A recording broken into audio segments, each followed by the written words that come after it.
విదేశాలకు వస్తారు. కళ్యాణ్ ఎప్పుడూ నాన్న గురించి ఆలోచిస్తూ ఉండేవాడు. తన చెల్లిని చూసుకోవడం తన బాధ్యత అనుకుని చెల్లిపై చాలా ప్రేమను చూపిస్తూ ఉండేవాడు. అలా కొన్ని రోజులు గడిచాయి. నాన్నను మిస్ అయిపోయాను, ఎప్పుడు కలుస్తానో ఏమో అని చాలా బాధపడుతూ ఉండేవాడు కళ్యాణ్.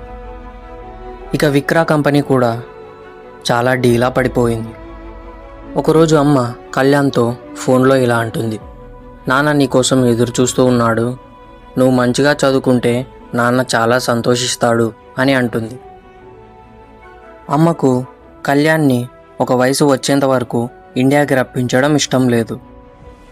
పొరపాటున ఫోన్లో నాన్న వచ్చేశారు అని అంటుంది. అది విన్న కళ్యాణ్, నాన్న వచ్చేశాడా, ఎలాగైనా నాన్నను చూడాలి అని వెంటనే పరిగెత్తుకుంటూ ఎయిర్పోర్ట్ దగ్గరికి వెళ్ళడానికి చూస్తాడు.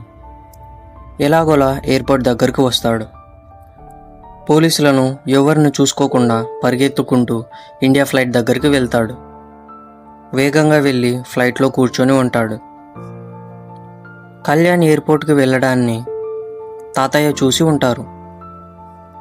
వెంటనే అక్కడికి చేరుకుంటాడు. కళ్యాణ్ వాళ్ళ తాతయ్య చాలా బాధపడుతూ ఉండేవాడు. భయంతో ఏం జరుగుతుందో ఏమో అని చాలా భయపడేవాడు. వెంటనే ఎయిర్పోర్ట్లో ఉన్న కంట్రోల్ రూమ్కి పరుగులు తీస్తాడు. వాళ్ళు అన్ని కెమెరాస్ చెక్ చేసి ఇండియా ఫ్లైట్లో ఉన్నారు అని అంటారు. ఫ్లైట్ వెళ్ళడానికి సిద్ధంగా ఉంది. రన్వేపై వెళ్తూ ఉంది. వెంటనే అప్రమత్తమైన ఫోర్స్ ఆ ఫ్లైట్ని ఆపేస్తారు. కళ్యాణ్ని తాతయ్య దగ్గరకు చేరుస్తారు. అప్పుడు కళ్యాణ్ని తాతయ్య మందలిస్తాడు. అందరూ పోలీసులు చుట్టూ చేరతారు. చిన్నపిల్లవాడిని అలా చేయకండి అని సర్ది చెప్తారు పోలీసులు. ఎందుకు ఇలా చేసావు చెప్పు అని తాతయ్య అడుగుతారు. అప్పుడు కళ్యాణ్ చాలా బాధతో దీనస్థితితో కళ్ళలో నీళ్లను దాస్తూ నాన్నని చూడాలి అని చాలా బాధతో చెప్తాడు. ఆ మాటలు విన్న అక్కడి ఫోర్స్ అందరూ సంతోషమయం అవుతారు. కళ్యాణ్కి నాన్నపై ఉన్న ప్రేమను చూసి అందరూ హర్ష వ్యక్తం చేస్తారు. తాతయ్య వెంటనే కళ్యాణ్ని హగ్ చేసుకుంటాడు. కొన్ని రోజులు గడిచాయి. నాన్నకు బెయిల్ మంజూరు చేస్తారు. అలాగే మిత్రా విశాల్ కొడుకు కూడా బెయిల్ వస్తుంది. ఇద్దరూ రిలీజ్ అవుతారు. విశాల్ కొడుకుకు జైల్లో ఉండడం అనుకుంటా తనలో కాస్త మార్పు వచ్చేసింది. బయటకు వచ్చిన వెంటనే వాసుదేవ్ గారి కాళ్ళపైన పడతాడు. అది చూసిన విక్ర గారు, తప్పు ఇద్దరిది, ఇకనైనా మంచిగా జీవిద్దాం అని అనుకుంటారు.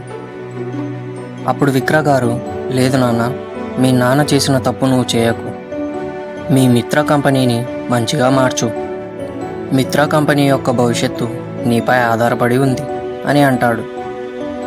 అక్కడి నుంచి వెళ్ళిపోతారు. కళ్యాణ్ వాళ్ళ అమ్మ చాలా సంతోషపడతారు. విక్ర గ్రూప్కి మంచి రోజులు వచ్చాయని అందరూ అనుకుంటారు.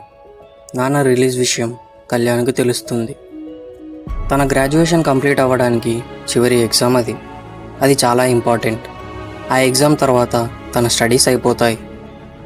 నాన్న విషయం తెలుసుకున్న వెంటనే ఎగ్జామ్ కూడా లెక్క చేయకుండా ఇండియాకు వచ్చేస్తాడు. ఎగ్జామ్ రాయలేదు అన్న విషయం అమ్మకు తెలుస్తుంది. కళ్యాణ్ తన ఇంటికి చేరుతాడు. నాన్నకు కళ్యాణ్ అంటే చాలా ఇష్టం. కళ్యాణ్ రాక కోసం ఎదురు చూస్తూ ఉండేవాడు. కళ్యాణ్ రానే వచ్చాడు. అమ్మ నాన్నను చూస్తాడు. వెంటనే అమ్మ ముందుకొచ్చి కళ్యాణ్ చెంపపై కొడుతుంది.